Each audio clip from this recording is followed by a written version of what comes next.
Serikat Pekerja Kota Batam menggelar aksi unjuk rasa menolak Undang-Undang Cipta Kerja. Meski hujan deras mengguyur Batam, tidak sedikit pun semangat para buruh ini mengendur. Ratusan buruh yang tergabung dalam Serikat Pekerja Kota Batam kembali melakukan aksi unjuk rasa di depan kantor Wali Kota Batam. Meski diguyur hujan, mereka tidak menghentikan aksi. Aksi unjuk rasa kali ini dilakukan di seluruh Indonesia untuk menyuarakan penolakan Undang-Undang Omnibus Law Cipta Kerja.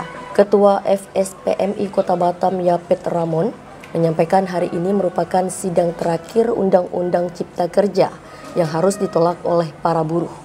Undang-undang tersebut berpotensi menciptakan PHK massal karena proses PHK kian lebih mudah. Selain itu, perhitungan kompensasi atau pesangon akan berbeda. Kemudian upah juga akan berbeda dengan perhitungan Undang-Undang 13 sebelumnya. Hari ini itu aksi dari Serikat Pekerja, Serikat Buruh dan Partai Buruh yang bergabung dalam Koalisi Rakyat Batam, di mana ada beberapa tuntutan yang kita sampaikan.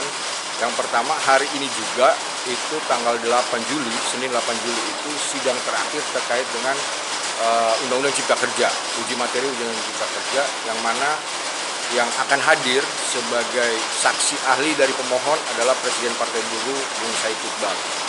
Itu yang pertama, kita tetap menolak Undang-Undang Cipta Kerja. Nah, kenapa kita menolak Undang-Undang Cipta Kerja?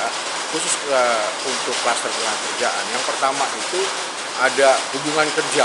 Hubungan kerja di sini terkait dengan perekrutan tenaga kerja, PKWT dan PKWTT. Ini yang menurut kami, ini saat Undang-Undang Cipta Kerja ini dilahirkan, maka yang terjadi itu PHK massal. Gitu. Nah, yang kedua terkait dengan proses PHK.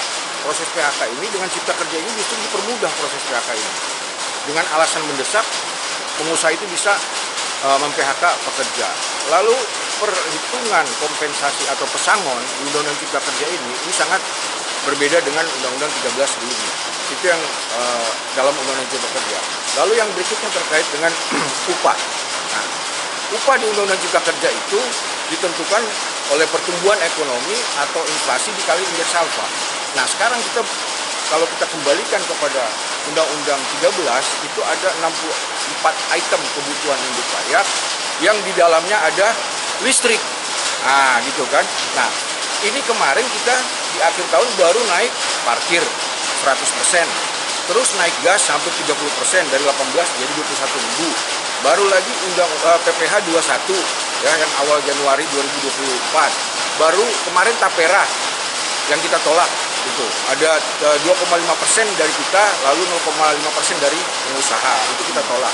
Dan akhir-akhir belakangan ini timbul kenaikan listrik 9%, itu ada 1.400 volt ampere, 900 volt ampere, ini tidak naik. Yang naik itu 1.300 volt ampere ke atas, 1.300, 2.200, 5.500. Nah, kenaikan ini 6% untuk pelaku industri dan 9% itu untuk rumah tangga.